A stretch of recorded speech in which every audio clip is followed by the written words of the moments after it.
kulanti wacan oo wanaagsan daawadayaal halkani waa Faafi TV kusoo dhawaada warka duhur ee Faafi TV qodobada aad ku daawan doontaan warkeena duhurna waxaa kamid ah wafdi ka socda dawladda Soomaaliya oo gaaray magaalada Dhuusamareeb ee caasimadda Galmudug iyo ujeedada ka dambeysay gaarista wafdigaas dawladda Soomaaliya oo shuruud ku xirtay qaadista xayiraadda qaadka laga keenay dalka Kenya maamulka Jubbaland oo faahfaahin ka bixiyay howlgallada laga sameeyay gobolka Jubbada Hoose maamulka Puntland oo mar kale maxkamad soo taagay rag loo haysto kufsi iyo dil ka dhacay deegaanada maamulka Puntland akhbaraadka dibadda aad ku daawan doontaan warkeena duhurna waxaa kamid ah madaxweynaha waddanka Tanzania oo u tartamaya mar labaad xilka madaxweynaha waddankaas daawadayaal intaasi waxay ahaayeen qodobadii ugu waaweynaa warka duhur ee Faafi TV imikaatan waxaad ku soo dhawaataan iyagii oo inta ka faahfaahsan waa 26 bisha 8 sanada 2020 haddii ay tahay markii kuugu horreysay oo soo booqtay channelkan haylaawina subscribe tira kadibna aad furatid calaamadda gambaleelka si aad ula socoto wax walba aan soo gelino channelkan wafdi ka socda dawladda Soomaaliya ayaa gaaray magaalada Dhuusamareeb ee caasimadda dawlad goboleedka Galmudug wafdigan uu hogaaminayo hayaha wasiirka gargaarka iyo maareynta musiibooyinka xukuumadda federaalka Soomaaliya Xamza Saciid Xamza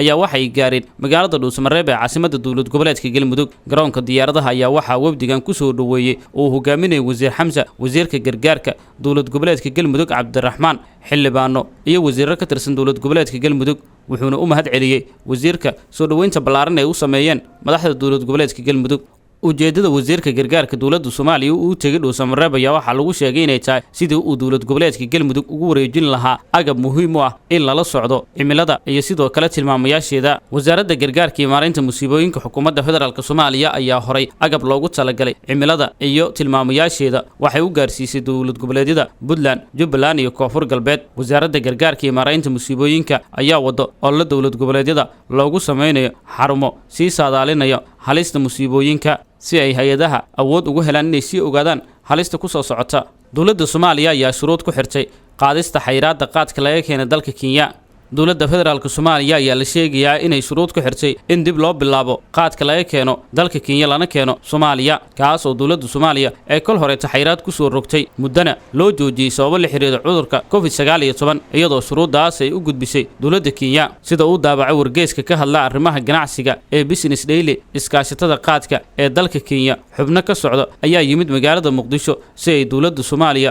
uga hadlaan in xayiraadda laga qaado qaadka laga keenay Kenya hayeeshee dawladda Soomaaliya ayaa ku xirtay shuruudo ay ka mid yihiin in dawladda Kenya ay faragelinta ka deyso arrimaha gudaha Soomaaliya isla markaana si siman ay ula macaamisho dadka Soomaaliyeed in Kenya raaligelin ka bixiso inay ku soo xadgudubtay hawada Soomaaliya in Kenya ay ogolaato inay dhoofsato wax soo saarka Soomaaliya sida kalluunka malabka hilibka caanaha iyo waxyaabaha kale ee muhiimka ah in Kenya ay laasho in duulimaadyada ka baxo Soomaaliya lagu baaro magaalada Wajeer ee gobolka Waqooyi Bari taas oo dhibaato weyn ay ku qabaan dadka ka baxa gudaha Soomaaliya gudoomiyaha iskaashatada qaadka ee Kenya ayaa sheegay in dawladda Soomaaliya ay diiday dalabkii ahaa ama codsigii ganacsatada waddanka Kenya ee qaadka waxaana uu ugu baaqay madaxweynaha dalka Kenya in uu xalliyo khilaafka diblomaasiyadeed ee kala dhaxeeya Soomaaliya si dib loogu bilaabo keenista qaadkooda Soomaaliya sidoo kale waxa uu sheegay in dawladda Soomaaliya ay canshuur kordhin ku sameysay qaadka ay u dhoofiyaan Soomaaliya isla markaana halkii kiilo lagu canshuurayo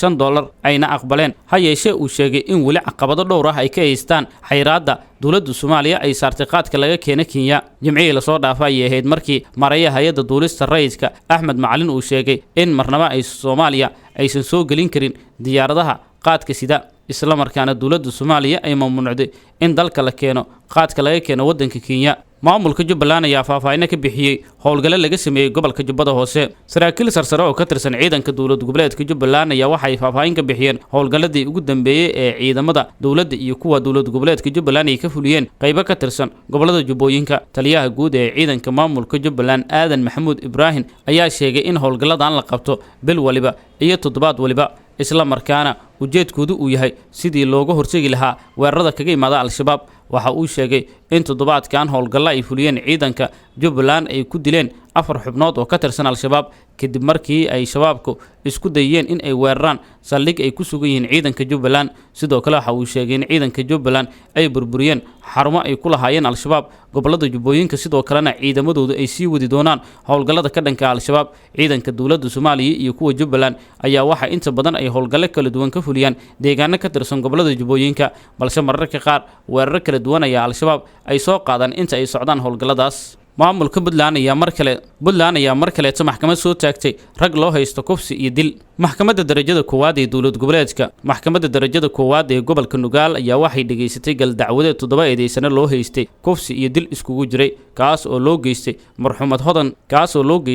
marxuumad hodan shanlayste. Raggan la soo taagay maxkamadda ayaa lagu eedeynayay in bishii afraad sanadkii 2019 ay hodan shanlayste oo xilligaas hooyo ahayd ay kufsi iyo dil u geysteen uguna geysteen magaalada Garowe ee caasimadda dowlad goboleedka Puntland. Maxkamadda ayaa dhageysiga kadib dib u dhigtay iyadoona eedeysanayaasha oo aanan wadin qareen u qabatay dhageysiga kiiska garsoorayaasha sheegayay in dib la isugu soo laaban doono marka qareenada eedeysanayaasha loo qabtay ay soo diyaariyaan dukumiintiyadooda. Daawadayaal wali waxaad daawanaysaan oo la socotaan wararka Faafi TV markaana akhbaraadka caalamka. Madaxweynaha waddanka Tanzania ayaa mar labaad u tartamaya xilka madaxweynaha. Guddiga doorashooyinka dalkaas ayaa madaxweynaha waddanka Tanzania u ogolaanaya in uu mar labaad u tartamo doorashada madaxtinimo ee lagu wado in la qabto bisha Oktoobar ee sanadkan. Madaxweynaha ayaa warqadiisa magacaabista u gudbiyay guddiga. Waxaa la filayaa in uu la loolamo ninka ay soo magacaabeen xisbiga mucaaradka oo dalkaasi ku soo laabtay bishii la soo dhaafay isaga oo ka yimid qaaradda Yurub kadib markii uu baxsaday sanadii 2017 isagoo xilligaasi ka badbaaday isku day dil. Guddiga doorashooyinka